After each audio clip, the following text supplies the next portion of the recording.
পয়গম্বর আরবি রাসূলুল্লাহ সাল্লাল্লাহু আলাইহি ওয়াসাল্লাম বলেন, ও দুনিয়ার উম্মত, ভালো করে খেয়াল করে শোনো।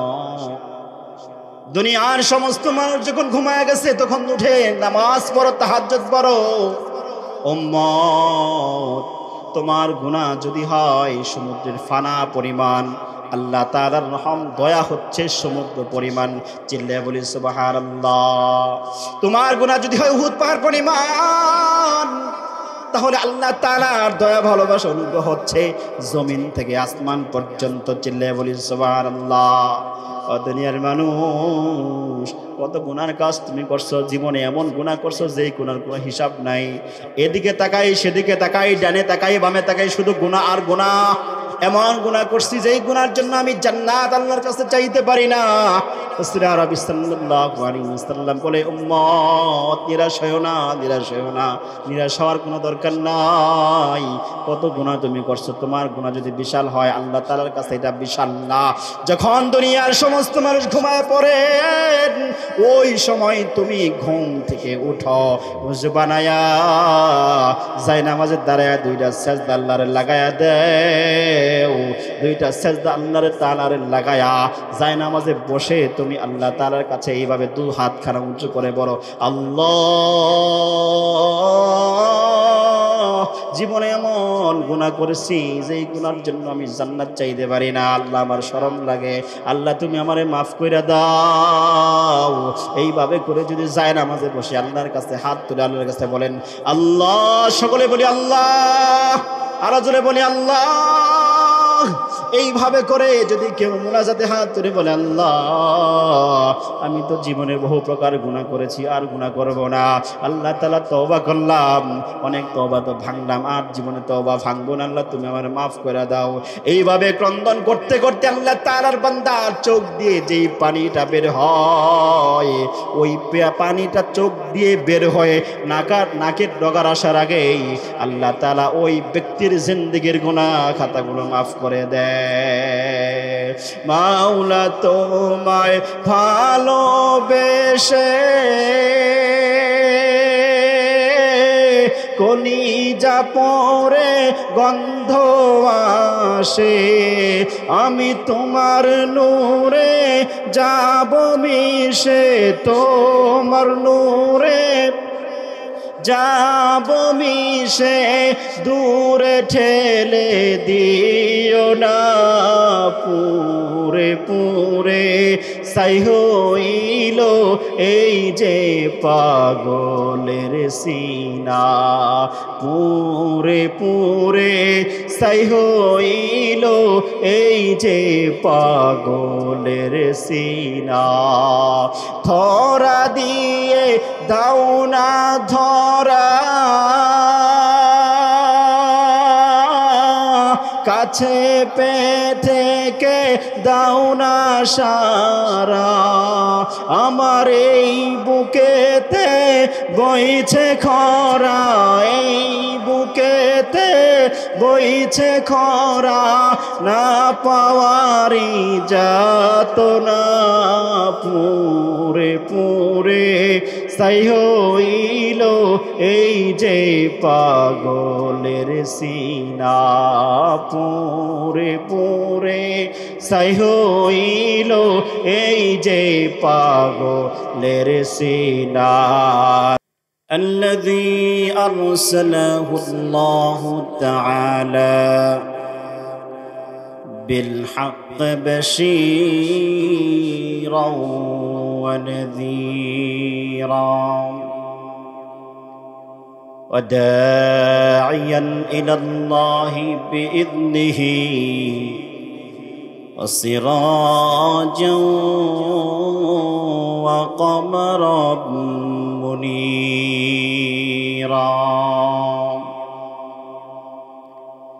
أما بعد، فأعوذ بالله من الشيطان الرجيم.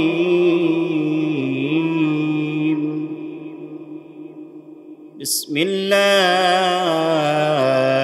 الرحمن الرحيم. الرحيم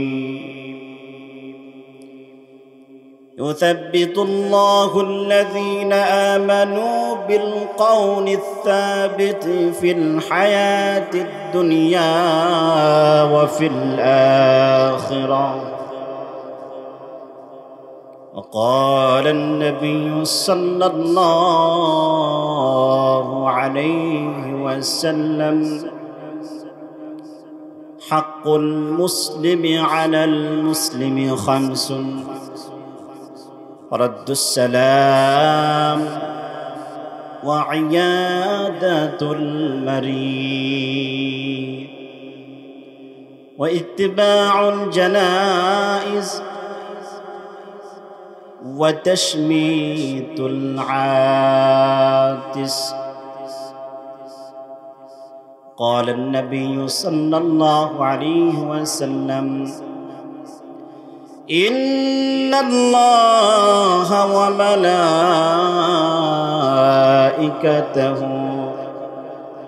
يصلون على النبي يا أيها الذين آمنوا صلوا عليه وسلموا تسليما। সকলেই জবান খুলে মুহাব্বতে পড়ি আল্লাহুম্মা সাল্লি আলা মুহাম্মাদিন ওয়া আলা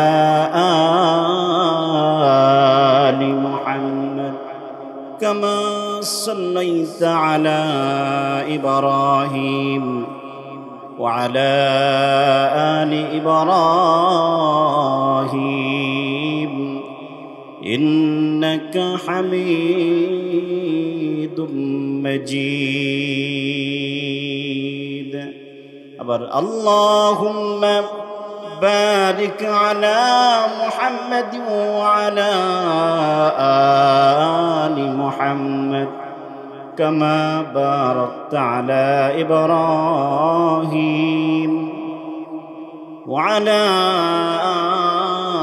آل إبراهيم إنك حميد مجيد। لا إله جر لا إله إلا الله لا إله جر لا إله আসমানে আল্লাহ জমিনে আল্লাহ আসমানে আল্লাহ জমিনে আল্লাহ শয়নে আল্লাহ স্বপনে আল্লাহ লা ইলাহা জোরে লা ইলাহা। তুমি কত সুন্দর কি করে বুঝাই কোন ভাষা পাই না খুঁজে তোমার তুলনা তুমি নিজে তোমার তুলনা তুমি নিজে লা ইলাহা লা ইলাহা ইল্লাল্লাহ মুহাম্মাদুর রাসূলুল্লাহ বালাগাল উলা বিকামালিহি কাশাফাত তুজা বিজামালিহি হাসনাত জামিআ খিসালিহি সাল্লু আলাইহি ওয়া আলিহি। নবীর মায়া ছেড়ে মানুষ কোথায় আছো বুঝি না, তোমার মায়ায় কান্দে নবী শুয়ে সোনার মদিনা বালাগাল উলা বিকামালিহি كشف الدجى بجماله حسنت جميع خصاله صلوا عليه وآله الحمد لله পাঞ্জানা মধ্যপাড়া কেন্দ্রীয় জামে মসজিদ ও নুরুল কুরআন নুরানী হাফিজিয়া মাদ্রাসার উদ্যোগে আয়োজিত আজকের বিশাল তাফসীর মাহফিলের সম্মানিত সভাপতি সর্বজন শ্রদ্ধেয় ব্যক্তিত্ব হযরতুল আল্লামা হযরত মাওলানা আব্দুল আজিজ দামাত বারকাতুহু হুজুর অসুস্থ আছেন। আমরা এক মাস আগে হুজুরের সাথে যোগাযোগ করেছি, দাওয়াত দিয়েছি, উনি দাওয়াত রেখেছিলেন, কারণবশত আসতে পারেন নাই। কারণটা হচ্ছে হুজুর অসুস্থ। আমাদের সাথে যোগাযোগ করেছেন। আপনাদের এলাকার অত্যন্ত একজন প্রিয় মানুষ, দীর্ঘদিন আপনাদের ঈদগাহের ইমাম আছেন। হুজুরের জন্য আমরা দোয়া করব, আল্লাহ পাক যেন ওনাকে শেফে কামেল আজিলা নসিব করেন। সকলে বলি আল্লাহুম্মা আমিন। সহসভাপতি হিসাবে যিনি আছেন আমার উস্তাদ মুহতারাম, আমার প্রাণপ্রিয় উস্তাদ, সবথেকে কাছের উস্তাদ, মহাব্বত ভালোবাসার একজন মানুষ, যিনি আমার পাশে বসা আছেন। হুজুরের পাশে বসে আমি বয়ান করব কোনোদিন কল্পনা করতে পারিনি। হুজুরের পাশে বসছি, আল্লাহ পাক আমাকে কবুল করেছেন। হুজুরের আল্লাহওয়ালা একজন মানুষ, আমাদের ফুলবাড়িয়ার রত্ন বলা চলে, হযরত মাওলানা হুসাইন আহমদ ধারী হাফিজাহুল্লাহ। আমরা হুজুরের জন্য দোয়া করব, আল্লাহ পাক এই রত্নকে যেন আমাদের মাঝে বহুদিন বাঁচিয়ে রাখে। সকলে বলি আল্লাহুম্মা আমিন। শাহদিগার উলামায়ে কেরাম, মুরব্বিনে আযম, দিনদার পরহেজগার মুত্তাকি যুবক ভাইরা, পর্দার আড়ালে অবস্থানরত আছেন আমার সম্মানিত মা ও বোনেরা, সকলের প্রতি আমার আবার আন্তরিক মুবারকবাদ, আন্তরিক সালাম। সকলেই আমার সালামের জব উচ্চ আওয়াজে নেবেন। আসসালামু আলাইকুম ওয়া রাহমাতুল্লাহি ওয়া বারাকাতুহু। আল্লাহ পাকের কাছে অসংখ্য অগণিত শুকরিয়া এই মর্মে, এই জন্যে যে আল্লাহ রাব্বুল আলামিন আজকে একটা ফিতনার সময়, ঠিক না? 13 তারিখ অনেক আতঙ্কে ছিল অনেক মানুষ, মাহফিলটা হয় কিনা। এমন একটা ফিতনার সময়, ফাসাদের সময়, দুনিয়ার সমস্ত বাতিল কাজ থেকে ফারেক করে, মহাব্বত করে, ভালোবেসে, পছন্দ করে দ্বীনি বিশাল এক মজমার মধ্যে বসার তৌফিক যে আল্লাহ তাআলা দান করেছেন, এই জন্য সকলেই সেই রব্বে কাবার দরবারে উচ্চ আওয়াজে শরীরের সমস্ত শক্তি দিয়ে সকলেই পড়ি আলহামদুলিল্লাহ। আর জোরে আলহামদুলিল্লাহ। আলহামদুলিল্লাহ বলার মধ্যে ফায়দা আছে না? কথা বল, আছে না?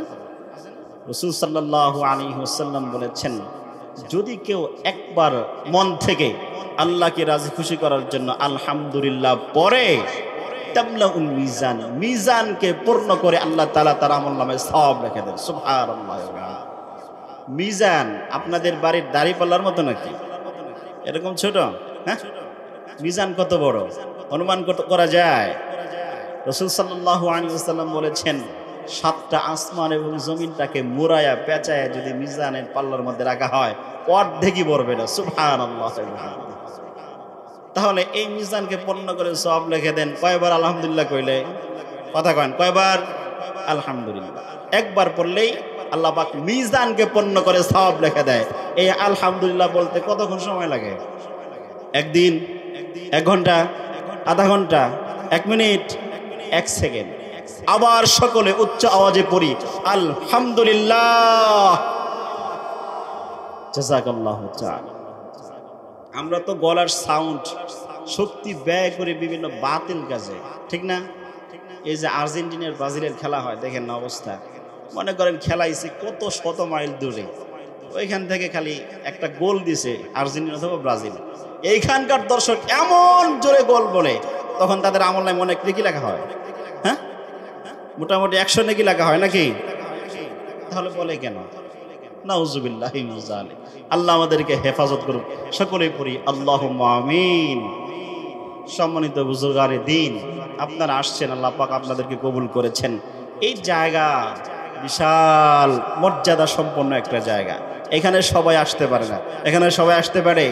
আপনার মনে হয় আজকে 2 দিন আগে থেকে অ্যানাউন্স করা হয়েছে, মোটামুটি কয়েক হাজার টাকা খরচ করে পোস্টার লাগানো হয়েছে, আবার বিভিন্ন জায়গায় প্রচার করা হয়েছে। এই এলাকায় কি এতগুলো মানুষ বসবাস করে? আর কোনো মানুষ আছে না? কথা বলেন, আছে না?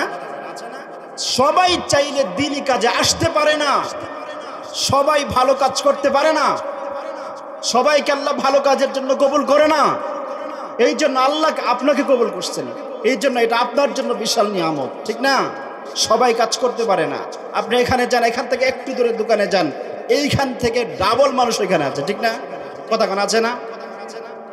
অথচ রাসূল সাল্লাল্লাহু আলাইহি ওয়াসাল্লাম বলেছেন, এই হুজুরের কাছে হাদিসটা পড়ছিলাম ছোটবেলা, যে আহাব্বুল বিলাদি ইলাল্লাহি মাসজিদুহা ওয়া আবগাদু বিলাদি ইলাল্লাহি আসওয়াকুহা। আল্লাহর কাছে সবথেকে পছন্দের জায়গা হচ্ছে মসজিদ। সবথেকে পছন্দের জায়গা কি? মসজিদ। সবথেকে খারাপ জায়গা কি? কথা কয় না, আওয়াজ দিয়ে কন। বাজার। এখন বাজারে মানুষ বেশি না মসজিদে মানুষ বেশি? কথা কয় না, বাজারে বেশি। তাহলে আমরা কি বাতিল লাইনে আছি না হক সঠিক লাইনে আছি? হ্যাঁ, আল্লাহ আমাদেরকে হেফাজত করুন। যাই হোক, বয়ান শুরু করার আগে একটু উপদেশমূলক আরেকটু কথা বলি। সেটা হচ্ছে, এই যে আপনারা বসছেন, এই সভ্যতা আপনাদেরকে কে শিখাইছে? কয়েক জায়গার মধ্যে ফাঁকা জায়গা থাকলে শয়তান এখানে আশ্রয় নেয়। একটা হচ্ছে স্বামী স্ত্রী যদি বিচারে শয়, সেইখানে যদি ডিস্টেন্স থাকে, এরকম ফারাক থাকে, ওইখানে শয়তান আশ্রয় নেয়। 1 2 নাম্বার, এই যেরকম দিনী মাহফিল শুনলে যদি ফাঁকা জায়গা থাকে, ওইখানে ইবলিস শয়তান এসে বসে। এখন আপনারা এখানে ফাঁকা রাখছেন কেন? হ্যাঁ, আহারে, সকলে জিকিরে ফিকিরে আগায় আসে। জি, একেবারে ফাঁকা জায়গাগুলো পূর্ণ করে ওদিক থেকে যারা আসেন আগায় বসেন। এই পরিবেশে বয়ান চলে না। আসেন আসেন, আগান, আসেন, আগান, ওই পাশ থেকে সবাই আসেন। একেবারে ফাঁকা জায়গাগুলো বদ্ধ করে বসি, বয়ান শুনবেন কি? এই যে প্রধান বক্তা তিনি আসছে, একেবারে কি বয়ান যে করে, মাশাআল্লাহ, শুনলে বুঝতে পারবেন। সবাই একটু আগায় বসি, একটু ওই যে ফাঁকা জায়গাগুলো যদি বেশি সমস্যা না হয়, তাহলে আগায় বসি। আল্লাহ আমাদেরকে হেফাজত করুন, পড়ি আল্লাহুম্মা আমিন। সম্মানিত মুহতারাম হাজরিন, আমি আপনাদের সামনে একটি আয়াতে কারিমা তেলাওয়াত করেছি। রাসূল সাল্লাল্লাহু আলাইহি ওয়াসাল্লামের অগণিত হাদিস থেকে একটা হাদিসের টুকরা আমি আপনাদের সামনে পেশ করেছি। আল্লাহ পাক চাহেতু এই আয়াত এবং হাদিসের উপরে অল্প কিছু কথা বলবো ইনশাআল্লাহ। সম্মানিত ভাইয়েরা, একদিন আমরা পৃথিবীতে ছিলাম না। কথাগুলো বুঝবেন। একদিন আমরা পৃথিবীতে ছিলাম না, আজকে আছি, কালকে অথবা আমি নাও থাকতে পারি। একদিন আমরা পৃথিবীতে থাকবো না। এই দুনিয়ার সফর শেষ করে আমরা কবর জগতে চলে যাব। আমি মারা যাওয়ার পরে আমার পরিবার পরিজন, আমার বংশ গোষ্ঠীর মানুষেরা আমাকে দাফন কাফন করার জন্য মরিয়া হয়ে যাবে খুব তাড়াতাড়ি। লোকটা রাত্রে মারা গেছে, তাড়াতাড়ি তাকে দাফন করা যায়, তাদের খেয়াল থাকবে এরকম। সুতরাং আমাকে দাফন করার জন্য মরিয়া হয়ে যাবে, আমাকে দাফন করে ফেলবে। আমার জন্য একটা অন্য জগৎ শুরু হয়ে যাবে, আলমে বরজখ শুরু হয়ে যাবে। এই যে আমি মারা যাব, আমি মারা যাওয়ার পরে আমার প্রতি বা আপনি মারা গেলে আপনার প্রতি, একজন মুসলমানের প্রতি আরেকজন মুসলমানের কিছু হক আছে। জীবিত থাকতে কিছু হক আছে, আবার মারা গেলেও কিছু হক আছে। বুঝতেছেন আমার কথা? একজন মানুষ মারা গেলে ওই মৃত ব্যক্তি জীবিত মানুষের প্রতি কিছু হক রাখে, যে জীবিত মানুষটা মারা গেলে কি করবে, এবং একজন মানুষ জীবিত থাকতে একজন মানুষ আরেকজন মানুষের জন্য কি করবে, কিছু হক আছে। যে হকের কথা বলেছেন রাসূলুল্লাহ সাল্লাল্লাহু আলাইহি ওয়াসাল্লাম। আজকে আমরা এই একজন মুসলমানের প্রতি আরেকজন মুসলমানের কিছু কয়টা হক আছে, এই হক ব্যাপারে আমরা একটু আলোচনা শুনবো ইনশাআল্লাহ। শুনবেন তো ইনশাআল্লাহ? চলে যাবেন? আলহামদুলিল্লাহ।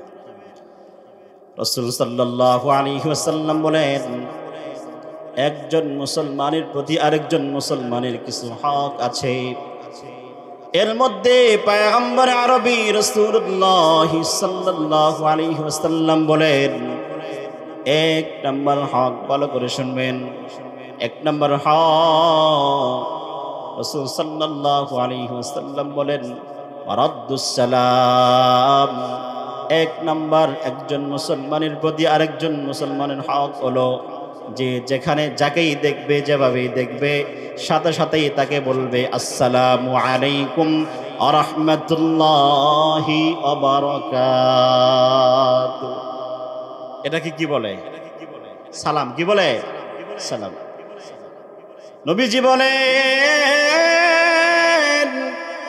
একজন মুসলমানের সাথে আরেকজন মুসলমানের যখন সাক্ষাৎ হয়ে যাবে, আসসালাতু ক্বাবলাল কালাম, আগে সালাম বলে কি কালাম। এখন তো দেখা হইলে হাই কি অবস্থা, কেমন আছো, দিনকাল কেমন চলতেছে, এমন কথাই তো কয়। রাসূল সাল্লাল্লাহু আলাইহি ওয়াসাল্লাম শিখায় দিলেন, ও দুনিয়ার মানুষেরা, যখন কোন মুসলমানের সাথে তোমার সাক্ষাৎ হয়ে যাবে, সাক্ষাৎ হওয়ার পরে তুমি বলবা আসসালামু আলাইকুম ওয়া রাহমাতুল্লাহ। তবে সালাম রাসূল আরবি সাল্লাল্লাহু আলাইহি ওয়াসাল্লাম সালামের পদ্ধতি নিয়ম কিন্তু শিখায়া দিয়েছেন। যেরকম নিয়ম, একজন মুসলমানের সাথে আপনার দেখা হয়ে গেলে আপনি বলবেন আসসালামু আলাইকুম। যদি ওই ব্যক্তি সালামের জবাব দেয়, সালাম নেয়, তাহলে ওই ব্যক্তি বলবে ওয়া আলাইকুমুস সালাম ওয়া রাহমাতুল্লাহ। নবীজি বলেন ওই মুসলমান সাথে দেখা হয়ে গেলে তিনি আগে বলল আসসালামু আলাইকুম, তোমার উপরে শান্তি বর্ষণ হোক।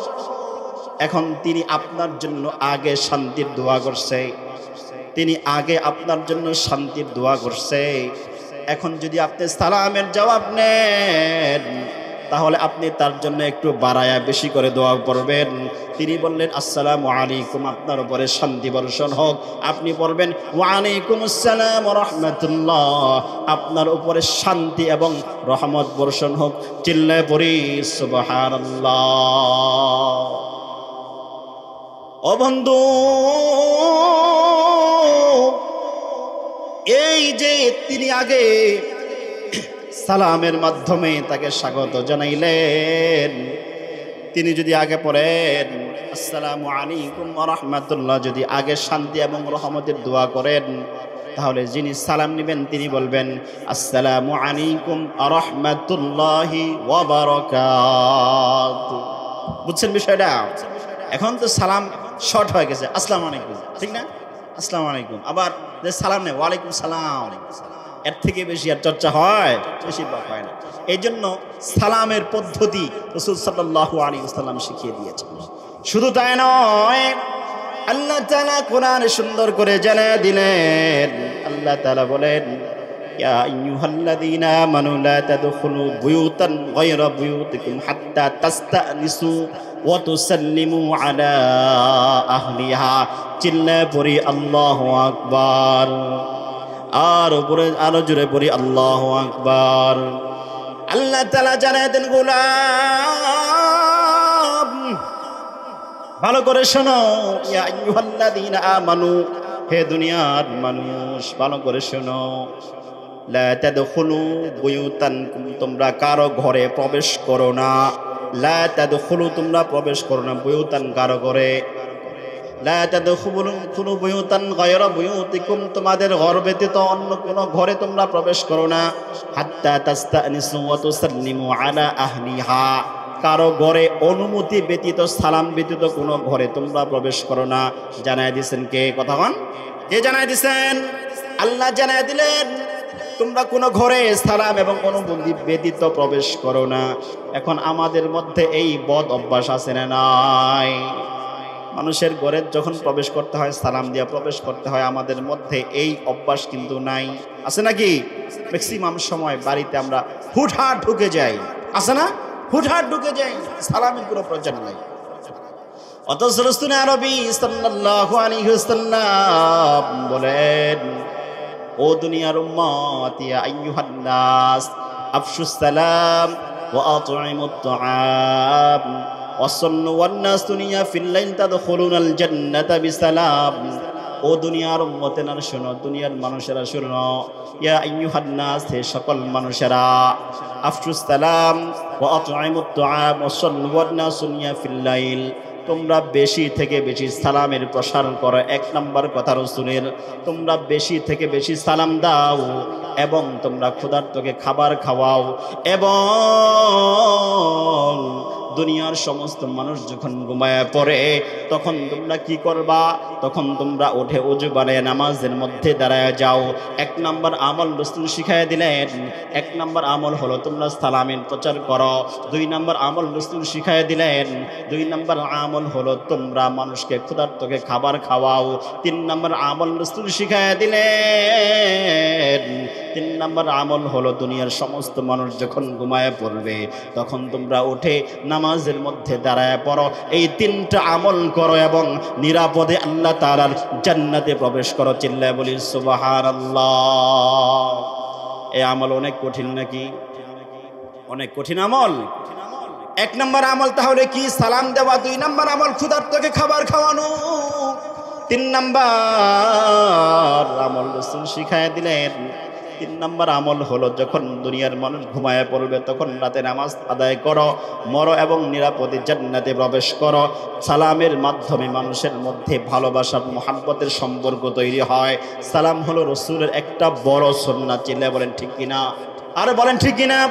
পয়গম্বর বলেন বেশি থেকে বেশি সালামের প্রচার এই জন্য করবা, সালামের প্রচার করলে পরে মন থেকে অহংকার দূর হয়, তাকাব্বুরি দূর হয়। কি হয় না?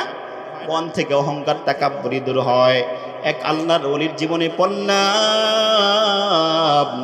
এক আল্লাহর ওলির জীবনে পড়লাম, এই আল্লাহর ওলির অভ্যাস ছিল যখন যাকে দেখতো রাস্তাঘাটে ছোট নাই বড় নাই সালাম দিয়ে দিত। ছোট নাই বড় নাই, যখন যাকে রাস্তায় পাইল সালাম দিয়ে দিত, আসসালামু আলাইকুম বলে সালাম দিয়ে দিত। কিন্তু লোকটা অনেক বুজুর্গানে দিন ছিল, অনেক বড় আল্লাহওয়ালা ছিল, জামানার সব থেকে বড় আল্লাহওয়ালা ছিল। কিন্তু তার আমল রাসূলের আমলের মতো। রাসূল যেমন রাস্তাঘাটে মানুষকে পাইলে ছোট নাই বড় নাই সবাইকে আগে সালাম দিত, ওই রকম ভাবে ওই আল্লাহর ওয়ালি তিনিও রাসূলকে অনুসরণ করে রাস্তায় জায়গা পাইতো আগে সালাম দিয়ে দিত। এইটা ওই আল্লাহর একটা ভালো গুণ ছিল। একদিন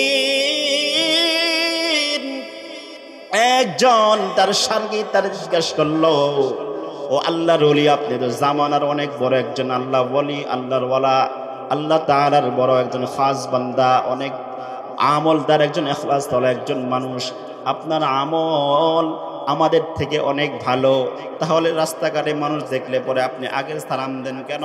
দুনিয়ার সমস্ত মানুষ, অনেক তো মানুষ আপনাকে চেনে, তারা তো চায় আপনাকে সালাম দিবে, আপনি আগে সালাম দেন কেন? রহস্য কি? তিনি বলেন, এই যে কথাগুলো তুমি আমারে জানা দিনা, আমি এই জামানার সব থেকে বড় আল্লাহওয়ালা আলেম, এই জামানার সব থেকে বড় আল্লাহওয়ালা বুজুর্গ ব্যক্তি, এই কথাটা তুমি ছাড়া বহুত মানুষ আমারে কয়। এই কথা বলার পরে আমার মনের মধ্যে একটু অহংকার তৈরি হয়ে যায়, আর অহংকার তো আল্লাহ তাআলা পছন্দ করে না। অহংকার একমাত্র আল্লাহ করতে পারেন, অহংকার হলো আল্লাহর চাদর। সুতরাং অহংকার তো আমার সাজে না, অহংকার তো আমি করতে পারি না, অহংকার কেন আমি করব? সুতরাং এই যে এই কথাগুলো আমাকে বলার পরে আমার মনের মধ্যে অহংকার তৈরি হয়, আর যখন রাস্তাঘাটে ছোট ছোট বাচ্চাদেরকে দেখে আমি সালাম দেই, সাথে সাথে আমার মন থেকে এই অহংকার তাকাব্বুরি দূর হয়ে যায়। চিল্লায়ে পড়ি সুবহানাল্লাহ। এই ব্যক্তি যখন মারা যায়, এই ব্যক্তি মারা যাওয়ার আগের ঘটনা, এই ব্যক্তি যেমন যেদিন দুনিয়ার জমিন থেকে চলে গেল, হঠাৎ করে তিনি কালিমাত শাহাদা অনর্গল পড়তেছে।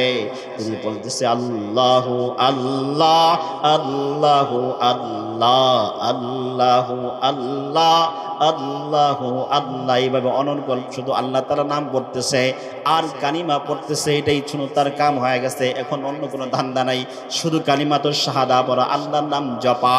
হঠাৎ করে আল্লাহর ওলি আসমানের দিকে তাকায় হাসি দিছে, আর কাকে যেন আসমানের দিকে তাকায় সালাম দেয়, আসমানের দিকে তাকায় কাকে জানি সালাম দেয়। হঠাৎ করে তার শাগির্দ তারা ছিল যারা আশপাশে, তারা জিজ্ঞেস করলো, হুজুর আপনি সালাম দেন কারে? আসমানের দিকে তাকায় কারে সালাম দেন, আবার একটু পরে আল্লাহর ওলি সালামের জবাবও নেয়, আবার তিনি সালাম দেয়, আবার সালামের জবাব নেয়। জিজ্ঞাসা করা হলো, আল্লাহর ওলি আপনি আসমানের দিকে তাকায় কাকে সালাম দেন, আবার সালামের জবাব নেন?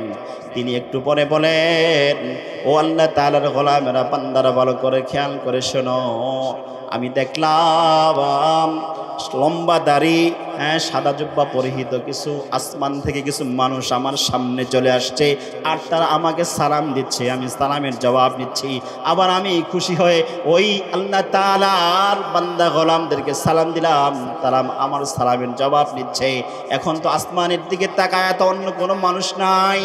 ওই আল্লাহর ওলির জীবন এই ঘটনা বর্ণনা করতে গিয়ে লেখক বলেন, আসমানের ফেরেশতারা যেন জমিনে চলে এসে তাকে সালাম দেয়, তিনি সালামের জবাব নেয়, আবার তিনিও নিজে সালাম দেয়। অমুকজন যখন আসমান থেকে ফেরেশতারা সালামের জবাব দেয়, এরকম সালামের বিনিময় চলতেছে। একটু পরে হঠাৎ করে তার পবিত্র জবানে উচ্চারিত হয়ে গেল, আশহাদু আল্লা ইলাহা ইল্লাল্লাহু মুহাম্মাদুর রাসূলুল্লাহ। সকলেই বলেন, আমরা দেখলাম সালাম বিনিময়ের পরক্ষণেই হঠাৎ করে আল্লাহ তাআলার গোলাম কালিমা পড়তে পড়তে আল্লাহর জমিন থেকে বিদায় হয়ে গেছেন। চিল্লায়ে পড়ি সুবহানাল্লাহ। আরে মরণের সময় কালিমা নসিব হইলেই তো জান্নাত, কথা কোন ঠিক কিনা?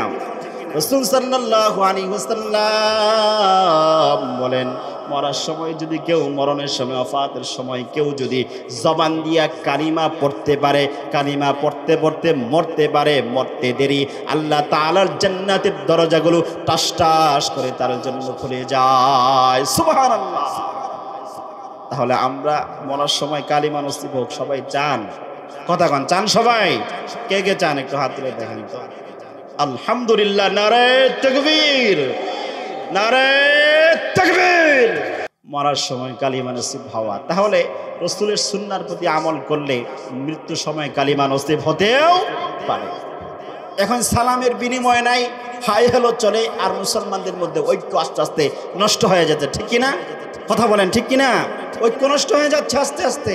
এখন তো মন চাইলেই মানুষ একজন আরেকজনকে মন চাইলে বলতেছে ওই ব্যক্তি হলো কাফের। সব থেকে বেশি অসভ্যতার চর্চা এই আলেমদের মধ্যেই হচ্ছে। কিছু অহংকারী বিদআতি আলেম আছে, এই সমস্ত আলেমদের কারণে এই সমস্যাগুলো বেশি তৈরি হচ্ছে। একজন আলেমে দিন, একজন বক্তা, একজন ওয়াইজ, একজন শাইখুল হাদিস, এর মধ্যে যখন এই তাকাব্বুরি গরিমা থাকবে, আপনাদের কাছে আমার প্রশ্ন, শয়তান যিনি, আমরা শয়তান নামে আমরা যারে চিনি, মানে ইবলিস শয়তান, এই ব্যক্তির আমল কি আপনার আমার থেকে কম ছিল না বেশি ছিল? কথা বলেন। অনেক বেশি ছিল আমল মিয়া। ধ্বংস হলো কেন? অহংকার কারোর কারণে। এই জন্য আপনার অনেক বেশি এলেম আছে, অনেক আমল আছে, এই জন্য যে আপনার ক্ষতিগ্রস্ত হওয়ার কোনো আশঙ্কা নেই, এটা ভাবতে আপনি পারেন না। অহংকার মনের মধ্যে যখন ধরে যাবে, আপনি ধ্বংস হয়ে যাবেন, এটা নিশ্চিত। অহংকারী যারা তারা ধ্বংস হবে, এটাই নিশ্চিত, এটাই সত্যি কথা। সুতরাং এখন উলামায়ে কেরামের মধ্যে ঝামেলা। একজন আছে না পীর সাহেব হুজুর, নাম ধরেই বলি, বলা এটা গীবত হবে না, গীবতের সংজ্ঞা এটার মধ্যে আসে না, এই জন্য। আচ্ছা, পীর সাহেব হুজুর আমাদের একজন আছে, কথায় কথায় কথায় কথায় অমুকে কাফের তমুকে কাফের। আমার মাঝে মধ্যে মনে হয় এই ব্যক্তি ইবলিসি কায়দায় কথা কয়। ইবলিসি কায়দায় ব্যক্তি কথা হয়। ইবলিস যেমন তাকাব্বুরি গরিমা করছিল, তিনি ছাড়া পৃথিবীর কোনো মানুষ তার আগে পিছে কিছুই না। এই আলেম, এই বক্তার দেখবেন, ওয়াজ শুনে দেখবেন, তিনি ছাড়া বাংলাদেশের যত আলেম আছে, কোন আলেমকে তিনি মৌলবী ছাড়া সম্বোধনই করে না। সমস্ত উলামায়ে কেরাম তার সামনে মৌলবী, তিনি একজন আল্লামা হয়ে গেছেন একাই। এরকম একটা বিশাল অহংকার, তাকাব্বুরি গরিমা এবং ব্যক্তির মধ্যে ঢুকে গেছে। আল্লাহ তাআলা আমাদেরকে মাফ করুক। ভাই, আপনার যত আমল থাক, আপনি আমল করতে করতে কপাল কালা বানায় ফেলছেন সাজদা করতে করতে। আপনি দিন রাত 24 ঘন্টা নামাজ পড়েন, সাজদা করেন, যদি মনের মধ্যে তাকাব্বুরি অহংকার গরিমা থাকে, আপনার কোনো আমল নিশ্চিত কবুল হবে না। এটাই সত্যি কথা, এটাই রাসূলের কথা। আমরা অহংকার থেকে দূরে থাকবো ইনশাআল্লাহ। এখন তো আমরা মানে একজন 5 ওয়াক্ত নামাজ আদায় করলে, তাহাজ্জুদ করলে, এইটা অহংকার করে মানুষকে বইলে বইলে শোনায়, আছে না এমন? এই আজকে সকালে উঠছিলাম, উঠা পুকুর ঘাটে গেছি ওযু করতে, যায় দেখি বিশাল বড় এক সাপ, বিশাল বড় এক সাপ। হুজুর আপনি তো রাত্রে উঠছিলেন কেন? করে আমি নিয়মিত তাহাজ্জুদ পড়ি তো, এই জন্য আজকে উঠে দেখি বিশাল বড় এক সাপ। মানে তিনি যে তাহাজ্জুদ পড়ে এটা মানুষকে শুনাইতে হবে। কথা বলেন, এরকম আছে না? তিনি যে তাহাজ্জুদ পড়ে এটা মানুষকে শুনাইতে হবে। আরে সৌদি আরবের তো এই অবস্থা, ওই অমুক জায়গায় কাবা ঘরের পাশে এইটা এইটা এইটা অহেতুক বলে, অহেতুক বইলা মানুষকে বুঝায় আমি হজ করে আসছি। এই জন্য দুস্থ বুজুর্গ, সালামের আদান প্রদান করেন, মন থেকে অহংকার আল্লাহ তাআলা দূর করে দেবে। সকলেই পড়ি আল্লাহুম্মা আমিন। তাহলে এক নম্বর আমল কি? রাসূল কি বলছেন? হক। এক নম্বর হক কি? রদ্দুস সালাম। এক নম্বর হক কি?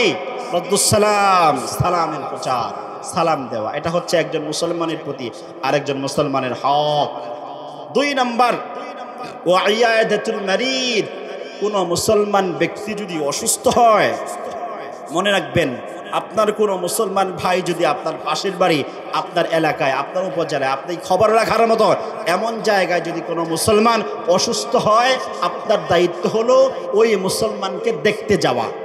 কথা বুঝতে পারছেন? যদি আপনার কোনো মুসলমান ভাই অসুস্থ হয়, ওই ব্যক্তিকে দেখতে যাওয়া হচ্ছে রসুলের সুন্নাহ। সকলেই পড়ি অসুস্থ ব্যক্তিকে দেখতে যাওয়া কি রসুলের কি সুন্নাহ? রসুলের কি সুন্নাহ। এই আমল করবো তো ইনশাআল্লাহ। এক নম্বর সালামের আদান প্রদান করতে হবে। দুই নম্বর কোন অসুস্থ ব্যক্তি অসুস্থ হলে, আমার কোনো দিনী ভাই যদি অসুস্থ হয় তাকে দেখতে যেতে হবে। আমরা রাজি আছি তো ইনশাআল্লাহ? তিন নম্বর ওয়া ইত্তিবাউল জানাইজ। কোনো মানুষ যদি মারা যায়, আমার পরিচিত কোনো মানুষ যদি মারা যায়, তাহলে তার জানাজা নামাজে উপস্থিত হওয়াও একটা রাসূলের সুন্নাহ, আদর্শ। চিল্লায়ে পড়ি আল্লাহু আকবার। নবীজি বলেন কোন মানুষ যদি মারা যায়, ওই ব্যক্তিকে তুমি জানাজা করতে যাও, জানাজা দিতে যাও, এটাও একটা আমল। এই আমল করলে কি হবে? আমলের ফায়দা জানার দরকার আছে না? কথা কন। আমরা যে জানাজা নামাজে যাই, আমাদের ফায়দা জানার দরকার আছে না? ফায়দাটা শুনুন। আবু হুরায়রা রাদিয়াল্লাহু তাআলা আনহু হাদিসটা বর্ণনা করতে গিয়ে তিনি বলেন, যদি কোনো মুসলমান একজন মুসলমানের জানাজায় উপস্থিত হয়, তাহলে ওই জানাজা পড়নেওয়ালা ব্যক্তির আমল নামায় 1 কিরাত পরিমাণ সওয়াব আল্লাহ তাআলা লিখে দেন। এই কথা তো আমরা বহু জায়গায় শুনছি, কি শুনি নাই? জানাজা পড়লে 1 কিরাত পরিমাণ সওয়াব হয়, অনেক জায়গায় শুনছি না? শুনছি। এখন কিরাত কাকে বলে? আবু হুরায়রা রাদিয়াল্লাহু তাআলা আনহুকে জিজ্ঞেস করা হলো কিরাত কাকে বলে? তিনি বলেন, রাসূল আরবি সাল্লাল্লাহু আলাইহি ওয়াসাল্লামের পবিত্র জবান থেকে আমি শুনেছি, রাসূল সাল্লাল্লাহু আলাইহি ওয়াসাল্লাম বলেছেন, কিরাত হলো কেউ যদি উহুদ পাহাড় পরিমাণ স্বর্ণ আল্লাহ তাআলার রাস্তায় দান করে, যেই পরিমাণ সওয়াব হবে, কোন আল্লাহ তাআলার বান্দা গোলাম যদি কোনো মানুষের জানাজা নামাজে উপস্থিত হয়, ওই জানাজা নামাজ পড়নেওয়ালা ব্যক্তির আমলনামায় উহুদ পাহাড় দান করার সমপরিমাণ সওয়াব আল্লাহ তাআলা তার আমলনামায় লিখে দেবেন। এখন যারা উহুদ পাহাড় দেখেছেন, উহুদ পাহাড় ছোট না বড়? কথা কয় না। উহুদ পাহাড়ের নিচে থেকে তাকাইলে উপরের মাথা দেখা যায় না। যারা হজ করে আসছেন তারা দেখে আসছেন। এই পরিমাণ স্বর্ণ, এখানে এমন একজন লোক আছেন 1 কেজি স্বর্ণ আল্লাহ রাস্তায় দান করতে পারবেন। এরকম টাকা কয়জনের আছে? কথা বলেন তো। তাহলে যদি জানাজা নামাজে উপস্থিত হই, উহুদ পাহাড় পরিমাণ স্বর্ণ যদি আল্লাহ রাস্তায় দান করলে ওই পরিমাণ সওয়াব হয়, তাহলে জানাজা নামাজ পড়ার দরকার আছে না নাই? জানাজা নামাজের 2টা পার্ট। একটা হচ্ছে জানাজা নামাজ আদায় করা। এইটা যদি করা হয়, তাহলে 1 কিরাত পরিমাণ সওয়াব আল্লাহ তাআলা তার আমলনামায় লিখে দেন।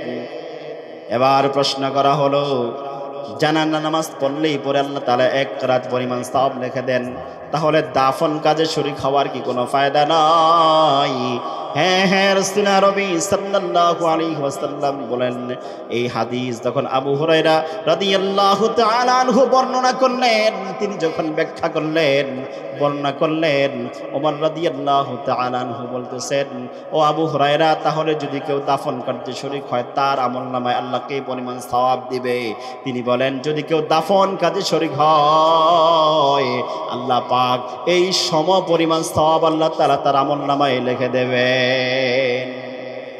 এখন তো দেখবেন আমরা জানাজা নামাজে গেলে জানাজা নামাজ পড়ে অর্ধেক মানুষ চলে আসে, আছে না? দাফন কাজে শরীক হতে চায় না, কিন্তু জানাজা নামাজে শরীক হলে 1 রাত পরিমাণ সওয়াব পাওয়া যায়। দাফন কাজে শরীক হলে এই সম পরিমাণ সওয়াব আল্লাহ তাআলা আপনার আমলনামায় লিখে দেন। চিল্লায়ে বলি আল্লাহু আকবার। ঘুমায় গেছেন নাকি? আরো জোরে বলি আল্লাহু আকবার, আরো জোরে আল্লাহু আকবার।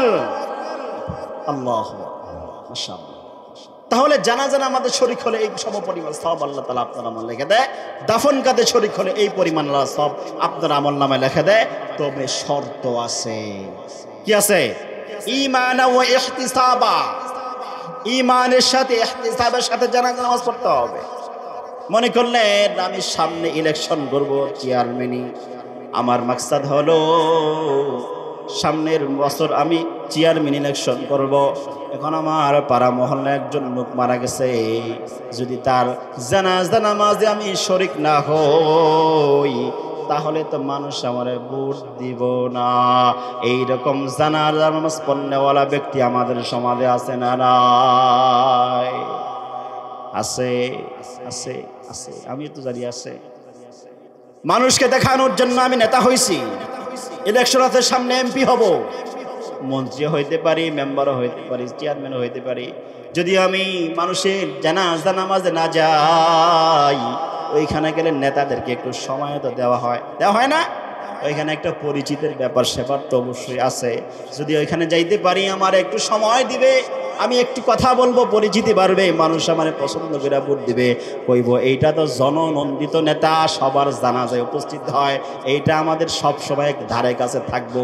এইরকম অ্যাভেলেবেল নেতা আমাদের সমাজে আছে না নাই?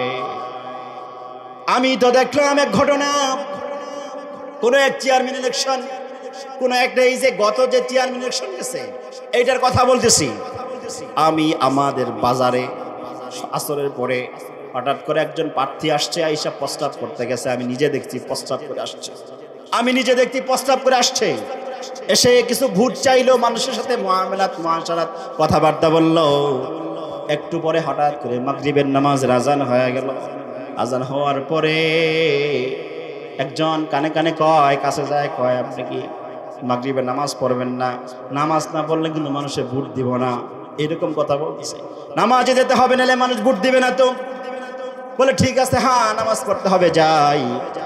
সত্যি কথা, এই চোখ সাক্ষী, এই লোক একটু আগে প্রস্রাব করে আসছে, আমি সাক্ষী, আমি দেখছি করে আসছে।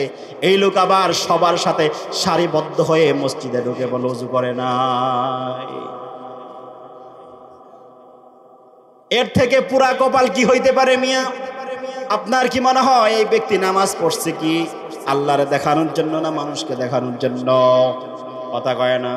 এইরকম জানাশোনা, এইরকম যদি ওযু না থাকে, ওযু না নিয়ে যদি আপনি জানাজা নামাজ পড়েন অথবা ফরজ নামাজ যে কোনো নামাজ পড়েন, যদি ওযু নাই, আপনি জানেন নিঃসন্দেহে আমার ওযু নাই, ইস্তেনজা করে আসছে একটু আগে, ওযু নাই, এরকম অবস্থায় যদি জানাজা নামাজে হাজির হন, সত্যি কথা সওয়াব দইব না, আপনি কুফর করলেন, আপনি কাফের হয়ে যেতে পারেন মিয়া।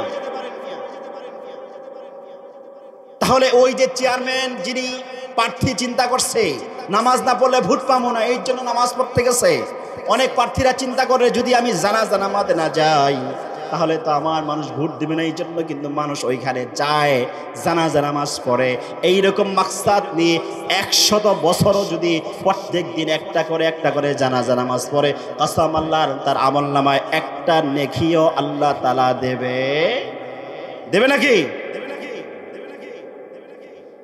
জানাজা নামাজে আরেকটা বিষয় চালু হয়েছে, আমি আগেও বয়ানে বলেছি, মাঝে মাঝে আমার যেখানে সুযোগ হয় বলার আমি বলি।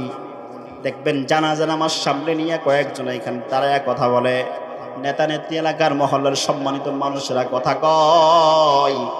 ওই কথার সময় দেখবেন কিছু বিষয় আছে, এইখানে যে ব্যক্তি দাঁড়ায় তিনি বলেন, আমার জানা মতে যেই লোকটা মারা গেছে এই লোকটা অত্যন্ত ভালো ছিল, আমার জানা মতে যেই লোক মারা গেছে এই লোক অত্যন্ত ভালো ছিল। এইরকম কথা কয় না? কথা কয় না? চোর মারা গেলে একই কথা, ডাকাত মারা গেলে একই কথা, সুদখোর মারা গেলে একই কথা, ঘুষখোর মারা গেলে একই কথা। এমন কোন জানাজা এখন পর্যন্ত আমি পাই নাই, আমার জীবনে বহু জানাজা পড়ছি, এমন কোন জানাজা আমি পাই নাই যেই জানাজা আমাদের সামনে খাড়ায়া এই সমস্ত নেতারা এই ভাষণ না দেয়, এলাকার মানুষ এই ভাষণ না দেয়, আমার জানা মতে এই লোক অত্যন্ত ভালো ছিল। আমি চিন্তা করলাম এইরকম ভালো মানুষ যদি সবাই থাকে তাহলে আল্লাহ জাহান্নাম বানাইছে কিল্লাই? হ্যাঁ, জাহান্নামের দরকার আছে নাকি? চোর মারা গেছে হেও ভালো মানুষ, ডাকাত মারা গেছে হেও ভালো মানুষ, সুদখোর মারা গেছে সেও ভালো মানুষ, যে মারা গেছে হেই ভালো মানুষ। সবাই যদি ভালো মানুষ হয় তাহলে দুনিয়ার খারাপ মানুষ আছে নাকি? মিথ্যা সাক্ষ্য দেওয়া, তিনি নিজে বলে আমার জানা মতে এই লোকটা অত্যন্ত ভালো ছিল, মিথ্যা সাক্ষ্য দেয়। আবার ওইখানে পাবলিক যারা থাকে না, সামনে যারা নামাজ পড়তে যায় তাদেরকে জিজ্ঞেস করে আপনারা বলেন তো এই লোকটা আপনাদের জানা মতে কেমন ছিল? আপনার কাছে বিবেকের কাছে আমার প্রশ্ন, আপনি জানাজা নামাজে দাঁড়িয়েছেন, ওইখানে আপনার পাশের একজন লোক বলে ফেলছে যে এই লোক অত্যন্ত ভালো ছিল, এখন কি আপনি তারে শুনাইয়া এই কথা বলবেন এই লোকটা অত্যন্ত খারাপ ছিল? এটা আপনি বলবেন? কথা কন না, এটা আপনার বিবেকে বাঁচবে না? এখানে তো এই কথা বলা যাবে না, বাধ্য হয়ে সবার দেখে দেখে আপনি বলছেন এই লোক অত্যন্ত ভালো ছিল। এই যে আপনি মিথ্যা কথাটা বললেন, মিথ্যা সাক্ষ্য দিলেন, মিথ্যা সাক্ষ্য দেওয়া কবিরা গুনাহ।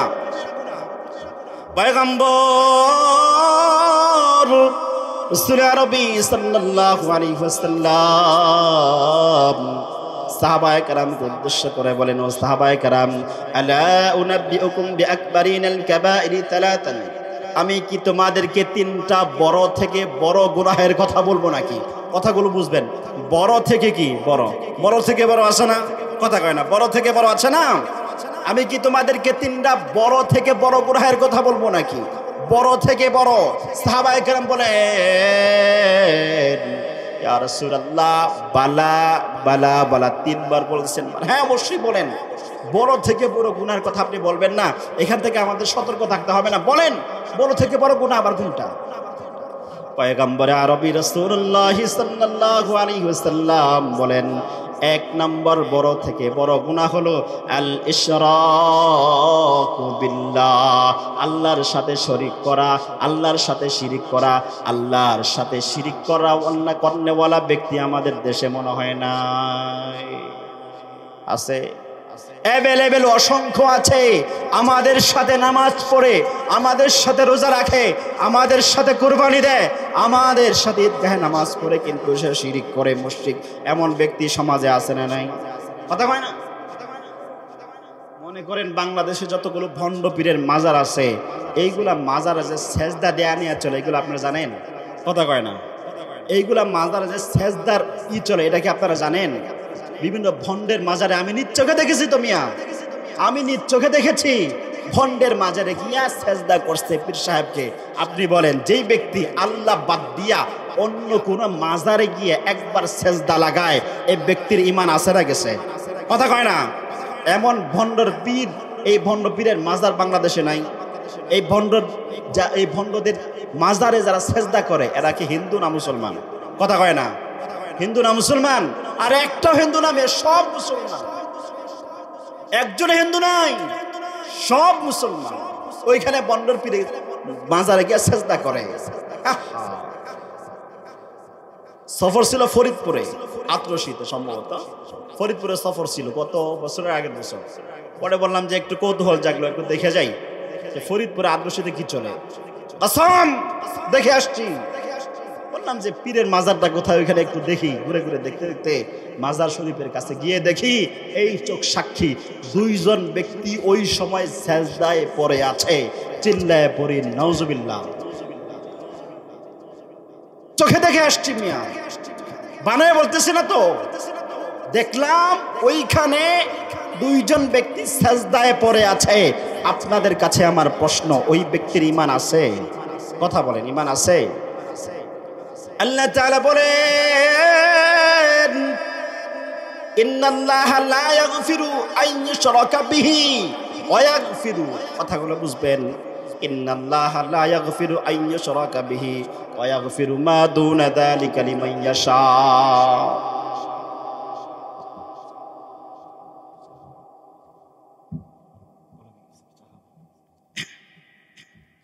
আল্লাহ তাআলা ক্ষমা করবে না শিরকের গুনাহ। কথা বলবেন, ইন্নাল্লাহা নিশ্চয়ই আল্লাহ লা ইয়াগফিরু আইয়ুশরাকা বিহি ওয়া ইয়াগফিরু মা দুনা যালিকা লিমান ইয়াশা। আল্লাহ তাআলা ক্ষমা করবে না কিসের গুনাহ? কথা বলেন, কিসের গুনাহ ক্ষমা করবে না? শিরকের গুনাহ। ওয়া ইয়াগফিরু মা দুনা যালিকা লিমান ইয়াশা, এবং শিরক ব্যতীত তার নিচে যত প্রকার গুনাহ আছে আল্লাহ যাকে চাইবেন তাকে মাফ করে দিতে পারেন। একমাত্র ক্ষমা করবে না কিসের গুনাহ? শিরকের গুনাহ। ওমা ইউশরিক বিল্লাহি ফাকাদ হারামাল্লাহু আলাইহিল জান্নাহ ওয়া মাওয়াহুন নার। রাসূল সাল্লাল্লাহু আলাইহি ওয়াসাল্লাম বলেছেন, যে ব্যক্তি শিরক করে জাহান্নাম তার জন্য অবধারিত, জান্নাত তার জন্য হারাম হয়ে যায়। যে জীবনে একবার শিরক করেছে, ওমা ইউশরিক বিল্লাহি ফাকাদ হারামাল্লাহু আলাইহিল জান্নাহ, যে ব্যক্তি একবার শিরক করেছে তার ঈমান গেছে, ওই ব্যক্তির জন্য জান্নাত হারাম হয়ে গেছে, জাহান্নাম অবধারিত হয়ে গেছেন। চিল্লায়ে বলি নাউজুবিল্লাহ। শিরক ব্যতীত যে কোনো গুনাহ আপনি করছেন, আমরা তো রাতের আধারে দিনের আলোতে অনেক প্রকার গুনাহই তো করি না কথা বলেন, অনেক প্রকার গুনাহ করি। পয়গম্বর আরবি রাসূলুল্লাহ সাল্লাল্লাহু আলাইহি ওয়াসাল্লাম বলেন, গুনাহ করছো তো কি হয়েছে, হতাশ হওয়ার কোনো কারণ নাই গোলাম। রাসূল আরবি সাল্লাল্লাহু আলাইহি ওয়াসাল্লাম ডেকে বলেন, শিরক ছাড়া যে কোনো গুনাহ করছো হতাশ হওয়ার কোনো কারণ নেই। আল্লাহ তাআলা জানায়া দিলেন, কি জানায়া দিয়েছেন? লা তাকনাতু মির রাহমাতিল্লাহ, তোমরা আল্লাহর রহম থেকে নিরাশ হয়ো না। চিল্লায়ে পড়ি সুবহানাল্লাহ। পয়গম্বর আরবি বলেন, কি বললেন? পয়গম্বর আরবি রাসূলুল্লাহ সাল্লাল্লাহু আলাইহি ওয়াসাল্লাম জানায়া দিলেন, দুনিয়ার মানুষ দুই ফোঁটা জিনিস ভালো করে কথাটা একেবারে মগজের মধ্যে ঢুকায় নেবেন। দুই ফোঁটা জিনিস আল্লাহর কাছে অত্যন্ত পছন্দনীয়, দুই ফোঁটা জিনিস আল্লাহর কাছে অত্যন্ত পছন্দনীয়, দুই ফোঁটা জিনিস আল্লাহ তারা অনেক বেশি ভালোবাসেন। একটা হলো রক্তের ফোঁটা, আর একটা হলো পানির ফোঁটা। একটা হলো রক্তের ফোঁটা, আর একটা হলো পানির ফোঁটা। হায় হায় হায়, কেমন কথা! রক্তের এক ফোঁটা রক্ত আবার আল্লাহর কাছে কেমনে এত দামি হয়? এক ফোঁটা রক্ত আল্লাহর কাছে কেমনে এত দামি হয়? পয়গম্বর আরবি সাল্লাল্লাহু আলাইহি ওয়াসাল্লাম জানায় দিল, ও দুনিয়ার মানুষ ভালো করে খেয়াল করে শোনো, এক ফোঁটা রক্ত কেমনে আল্লাহর কাছে এত দামি হয়? এটা কোন রক্ত? ওই যে কোন মার্দে মুজাহিদ, একজন মুজাহিদ ব্যক্তি, একজন জিন্দা মুজাহিদ ব্যক্তি, ইসলামকে প্রতিষ্ঠিত করার জন্য, ইসলামের বিজয় দেখার জন্য, ইসলামের পতাকা উত্তোলন করার জন্য, ইসলামী রাষ্ট্র কায়েমের জন্য, ইসলামকে ভালোবেসে, কোরআনকে ভালোবাসে, হাদিসকে ভালোবেসে, রাসূলকে ভালোবেসে কোন আল্লাহর গোলাম যদি তামান্না নিয়ে, আকাঙ্ক্ষা নিয়া, শহীদের তামান্না আর আকাঙ্ক্ষা নিয়া ময়দানে চলে যায় যুদ্ধ করার জন্য, ময়দানে গিয়ে কাফের বেঈমানের সাথে যুদ্ধ করতেছে, যুদ্ধ চলতেছে, একেবারে হাড্ডাহাড্ডি লড়াই চলতেছে। হঠাৎ করে একজন কাফের এসে ওই মুজাহিদের গায়ে তরবারি দিয়ে আঘাত করলেন। আঘাত করার পরে গা থেকে যে রক্তটা বের হয়, ওই রক্ত গা থেকে বের হয়ে জমিনে পড়ার আগেই আল্লাহ তাআলা ওই মুজাহিদের জিন্দেগির গুনাহ খাতাগুলো মাফ করে দেয়। সুবহানাল্লাহ। আস্তে কইলেন কেন? বাড়ি গিয়ে করবেন নাকি? আরে চিল্লায় বলি সুবহানাল্লাহ। জিহাদের কথা, এখন তো যদি কোনো মৌলবী জিহাদের কথা কয়, ওই ব্যক্তি মৌলবীর তো ইমামতি থাকে না। মিম্বারে বসে ইমাম সাহেব কয়, লাইলি মজনুর প্রেমের কিস্সা কাহিনী কয়, কি সুন্দর মজা লাগে। সুলাইমান আলাইহিস সালাতু ওয়াস সালাম রানী বিলকিসের প্রেমের কিস্সা কয়, কতই ভাল লাগে। ইউসুফ আলাইহিস সালাতু ওয়াস সালামের প্রেমের কিস্সার কথা কয়, কতই ভাল লাগে। ইউসুফ জুলাইখার কত কাহিনী কয়, কতই ভাল লাগে। যেই দিন ইমাম সাহেব মেম্বারে বসে বলল, ও দুনিয়ার মানুষ, আল্লাহ তাআলা কইছে তুমিনুনা বিল্লাহ, তুমিনুনা বিল্লাহি ওয়া রাসূলিহি, আল্লাহ এবং রাসূলের প্রতি ঈমান আনো, ওয়া তুজাহিদুনা ফি সাবিলিল্লাহ, এবং আল্লাহর রাস্তায় জিহাদ করো। যেই দিন মৌলবী মিম্বারে বসে জিহাদের কথা কয়, জুমার নামাজের পরে সভাপতি কানে কানে কয়, আগামী কাল থেকে আর জুমায় আইসেন না। আপনি মৌলবাদ, আপনি কি, আপনি জিহাদের কথা কন, আপনি মৌলবাদ। আছে না? জিহাদের কথা কইয়া ইমামতি হারাইছে বিগত সময় আপনারা শুনেন নাই, কথা বলে শুনেন নাই? জিহাদ কোরআনে আছে না নাই? আপনাদের বিবেকের কাছে আমার একটা প্রশ্ন, উত্তর দিবেন, ভালো করে বুঝে শুনে উত্তর দিবেন। নামাজ কোরআনে আছে না নাই? হ্যাঁ, সবাই উত্তর দিবেন এখানে। নামাজ কোরআনে আছে না নাই? পড়তে হবে না হবে না? রোজা কোরআনে আছে না নাই? করতে হবে না হবে না? যাকাত আছে না নাই? দিতে হবে না হবে না? হজ আছে না নাই? করতে হবে না হবে না? জিহাদ কোরআনে আছে না নাই? করতে হবে না হবে না? হ্যাঁ, আসতে গেলেন কেন? জিহাদ কোরআনে আছে না নাই? করতে হবে। আজকে এই মুহূর্তে যদি ডাক আসে ইসলামের জন্য নিজের জীবনকে উজাড় করো, আমরা ঘর থেকে বের হব, জিহাদ করব। কারণ এই জমিন হচ্ছে ইসলামের জমিন, মুসলমানদের জমিন। এই জমিনে দিন প্রতিষ্ঠিত করতে হবে, দিন প্রতিষ্ঠা হবে। মানুষ নির্বিঘ্নে মসজিদে গিয়ে নামাজ আদায় করবে, মানুষ নির্বিঘ্নে রাস্তাঘাটে চলবে, চিন্তাই হবে না, লুটপাট হবে না। আমার মা বোনরা ঘর থেকে বের হবে, কলেজে যাবে, ভার্সিটিতে যাবে, সেখানে কোনো উত্ত্যক্তকারী ইফটিজিং করবে না। এই ইসলামের বাংলাদেশ আপনারা কে কে দেখতে চান? আল্লাহু আকবার বলেন, নারে তাকবীর, আল্লাহ। আমরা তো এটা চাই, কথা বলেন নাকি? জিহাদের কথা কোরআনে আছে। এখন কোরআনের একটা হুকুম অস্বীকার করা, অবিশ্বাস করা, অবমাননা করলে সে কাফের। কথাগুলো বুঝবেন। কোরআনের একটা হুকুমকে অবিশ্বাস করা, অবমাননা করা, অবহেলা করলে সে কি? কাফের। কোরআনের একটা অক্ষর যদি কেউ অবহেলা করে সেই ব্যক্তি কাফের, অস্বীকার করে সেই ব্যক্তি কাফের। তাহলে যদি কেউ নামাজ অস্বীকার করে সে কি? হ্যাঁ, যদি কেউ রোজা অস্বীকার করে সে কি? যদি কেউ যাকাত অস্বীকার করে সে কি? যদি কেউ কুরবানিকে অস্বীকার করে সে কি? যদি কেউ জিহাদকে অস্বীকার করে সে কি? হ্যাঁ, কথাকে বুঝা বলতেছেন? হ্যাঁ, বুঝা বলতেছেন? আরে এই সুশীলরা তো এই জিহাদের কথা শুনতে পারে না। আর এই একমাত্র এই সুশীলদের কারণে বার মাঠে আমার মুসলমান ভাইরা মারি খায়, আরাকারে মারি খায়, ফিলিস্তিনে মারি খায়, আছে না নাই? বাংলাদেশেও মারি খায়, আছে না? এই সুশীলদের কারণে, এই সুশীলদের কারণে বাংলাদেশে 93% মুসলমানের এই দেশে সুশীলদের কারণেই তো বাংলাদেশের অর্ধ উলঙ্গ বহিরারা, বেশ্যারা, পতিতালয়ে যারা কাজ করে টাকা রোজগার করে যারা খায়, এই বেশ্যারাও প্রকাশ্যে দিবালোকে রাস্তায় দাঁড়াইয়া প্রতিবাদ করে, মিছিল করে আর কয় আমাকেও এই সামাজিক মর্যাদা দিতে হবে, শ্রমিকের মর্যাদা দিতে হবে। চিল্লায়ে পড়ি নাউজুবিল্লাহ। একজন বেশ্যা, পতিতালয় দেহ ব্যবসা করে খায়, একজন পতিতা, সেও রাস্তায় নেমে আন্দোলন করে আর কয় একজন দিনমজুর যদি সামাজিক মর্যাদা পায় আমাকেও সামাজিক মর্যাদা দিতে হবে। এটা কি বাংলাদেশে সম্ভব? কথা কয় না। এটা কি বাংলাদেশে সম্ভব? একজন পতিতা যদি প্রকাশ্যে দিবালোকে রাস্তায় ঘাটে নেমে এইরকম আন্দোলন করে আর কয় আমাকে সামাজিক মর্যাদা দিতে হবে, এই ভিডিও, এই ফুটেজগুলো যদি আপনার মেয়ে সন্তান, আপনার বোন দেখে, তাদের মধ্যে বেহায়াপনা বাড়বে না কমবে? কথা বলেন, বেহায়াপনা বাড়বে না? আবার এই সুশীলদেরকে কর্মজীবীর মর্যাদা দেওয়ার জন্য আরেক সুশীলরা রাস্তায় বিভিন্ন জায়গায় সাংবাদিক সম্মেলন করে। এটাও তো আমরা কিছুদিন আগে দেখলাম।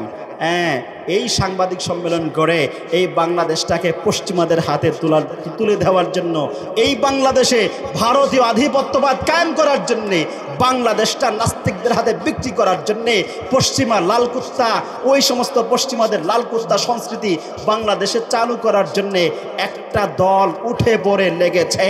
এই বাংলাদেশে এদের চেহারা ফাঁস হয়েছে না হয়েছে না? কথা বলেন, হয়েছে না? কিছু আগে শুনলে না, নারী অধিকার সংস্কার কমিশন, নারী অধিকার সংস্কার কমিশন।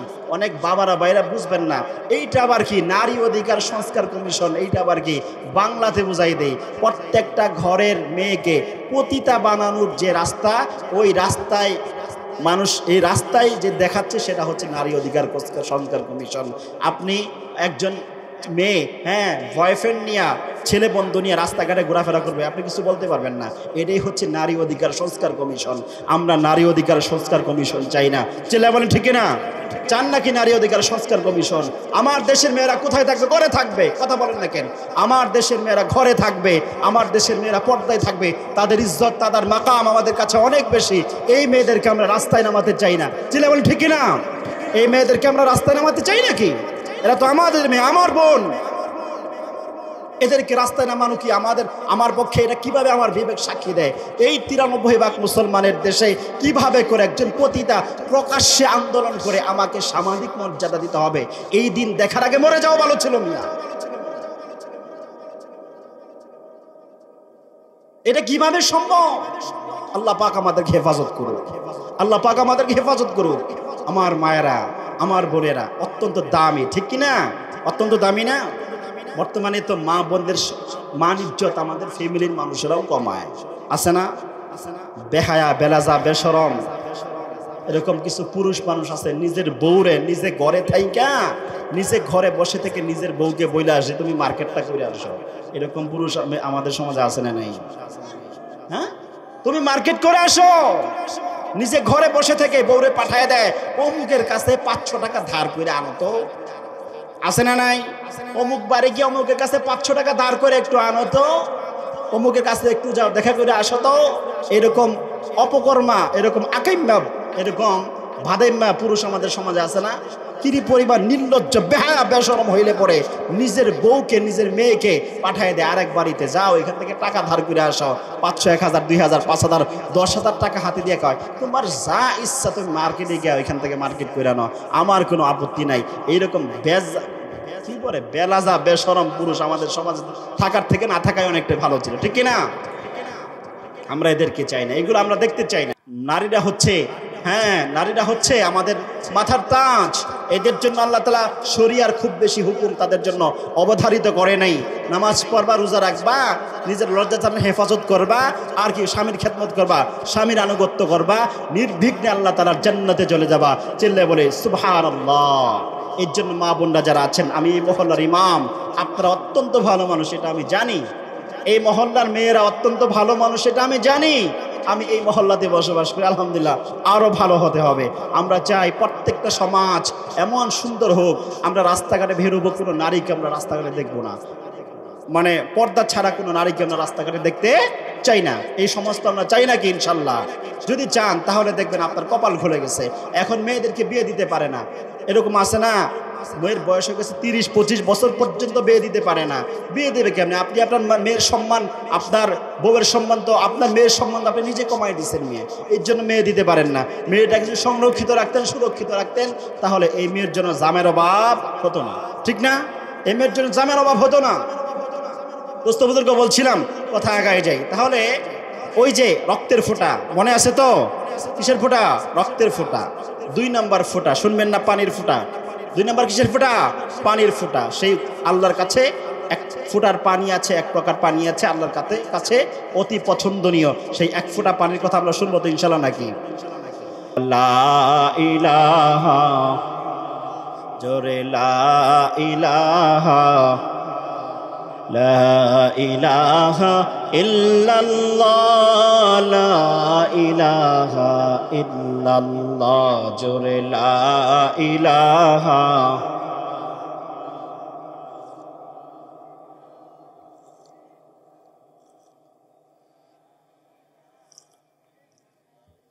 লা ইলাহা ইল্লাল্লাহ, লা ইলাহা ইল্লাল্লাহ, মুহাম্মাদুর রাসূলুল্লাহ।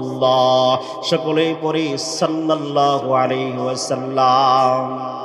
সম্মানিত উপস্থিতি, তাহলে গুনাহ করলে আল্লাহ তাআলা মাফ করে দেয়। যদি মাফ আমরা চাইতে পারি, আমরা আল্লাহর কাছে ক্ষমা চাইবো তো ইনশাআল্লাহ। সকলেই পড়ি ইনশাআল্লাহ। শুনেন, আরেকটা গুনাহ আছে, শেষ করে দিব, শেষ পথে। আরেকটা গুনাহ আছে যেটা আল্লাহ তাআলা ক্ষমা করবেন না, সেটা হচ্ছে সুদের গুনাহ। কিসের গুনাহ? সুদ খায় এমন ফেরেশতা মনে হয় আমাদের অঞ্চলে একটাও নাই। সত্যি সুদ খায় এমন লোক আছে সমাজে। রাসূল আরবি সাল্লাল্লাহু আলাইহি ওয়াসাল্লাম বলেছেন, 1 টাকা দিয়ে সুদ খায় 36 বার নিজের আপন মায়ের সাথে জিনার গুনাহ তার আমলনামায় লিখে দেন। নাউজুবিল্লাহ। আসতে গেলেন কি মিয়া? আপনিও সুদ খান নাকি? 1 টাকা দিয়ে সুদের খায় আপন মায়ের সাথে কয়বার জিনার গুনাহ? 36 বার জিনার গুনাহ। মায়ের সাথে জিনার গুনাহ তোদের কথা একবার যদি কেউ চিন্তাও করে ওই ব্যক্তি কোনোদিন জান্নাতে যেতে পারবে? সুদ খাইলে 70টা গুনাহ হয়। কয়টা গুনাহ? সুদ খাইলে কয়টা গুনাহ হয়? 70 গুনাহ। আমরা জোরে বলি, সুদ খেলে কয়টা গুনাহ হয়? আবার সুদ খেলে কয়টা গুনাহ হয়? 70 গুনাহ। এর মধ্যে প্রথম যেটা সেটা হচ্ছে নিজের মায়ের সাথে জিনার গুনাহ। আর একটা গুনাহ হচ্ছে একেবারে শেষেরটা বলতেছি, সেটা হচ্ছে যে আল্লাহর সাথে যুদ্ধ ঘোষণা করা। যে ব্যক্তি সুদ খায় সে যেন আল্লাহর সাথে যুদ্ধ ঘোষণা করে। আল্লাহর সাথে যুদ্ধ ঘোষণা করতে চান নাকি আপনারা? সুদ খাওয়া যাবে? কথা বলেন। সুদ একটা বিশাল বিস্ফোরণ হয়ে এসেছে আমাদের এই সমাজে। সুদ প্রত্যেক ঘরে ঘরে ঢুকে গেছে। সুদ প্রত্যেক ঘরে ঘরে ঢুকে গেছে। আল্লাহ আমাদের হেফাজত করুন। সুদ আমাদেরকে ধ্বংস করে দিচ্ছে। হায় হায়, সুদ খেয়ে মানুষ দালান কোঠা বাড়ি গাড়ি বানিয়ে ফেলছে। সুদের কি বিস্তার এই সমাজে প্রকাশ পেয়েছে। সুদ আমাদেরকে ধ্বংস করে দিচ্ছে। পাড়ায় মহল্লায় সুদ আর সুদ। অথচ রাসূল সাল্লাল্লাহু আলাইহি ওয়াসাল্লাম বলেছেন, ও বান্দারা, সুদকে তোমরা বর্জন করো। আল্লাহ তাআলা বলেছেন, ওয়া হাদাল্লাহুল বাইআ ওয়া হারামার রিবা। সুদ তোমরা, আল্লাহ তাআলা তোমাদের জন্য কি করেছেন? ব্যবসাকে হালাল করছেন, সুদকে হারাম করছেন। এখন সুদ নাকি একটা ব্যবসা হয়ে গেছে। নাউযুবিল্লাহি মিন যালিক। সুতরাং সুদের আশেপাশে থাকা যাবে এই না, সুদের আশেপাশে থাকা যাবে না। এই সমাজে যারা সুদ খায় তাদের সাথে আমরা কুরবানি দেব না। রাজি আছেন ইনশাআল্লাহ? যারা সুদ খায় তাদেরকে আমরা সামাজিক মর্যাদা দিব না, বলি ইনশাআল্লাহ।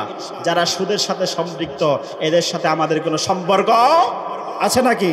সুদ খায় এমন ব্যক্তির সাথে কুরবানি দিলে আপনার কুরবানি হবে? আপনার তারটা তো হইবেই না, আপনারটা হবে না। এই সুদখোরেরা বড় বড় কুরবানি দেয়, এটা সত্যি কথা। হ্যাঁ হুজুর, একা কুরবানি দিতেছি, একা। আপনি আগে ভাগে চলে আসেন, ঈদের নামাজটা পড়ে আর বাড়ি যাওয়ার দরকার নেই। আমার বাড়িতে নাস্তা করবেন, আমার গরুটা জবাই করে আপনি এখান থেকে যাবেন। একা একা কুরবানি দিচ্ছি। সুদখোরেরা কয় আছে না? আল্লাহ আমাদের সকলকে হেফাজত করুন।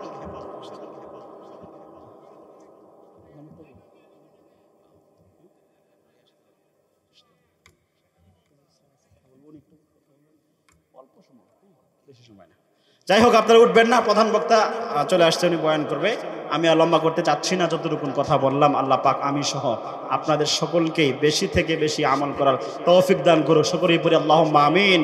ওয়া মা আলাইনা ইল্লাল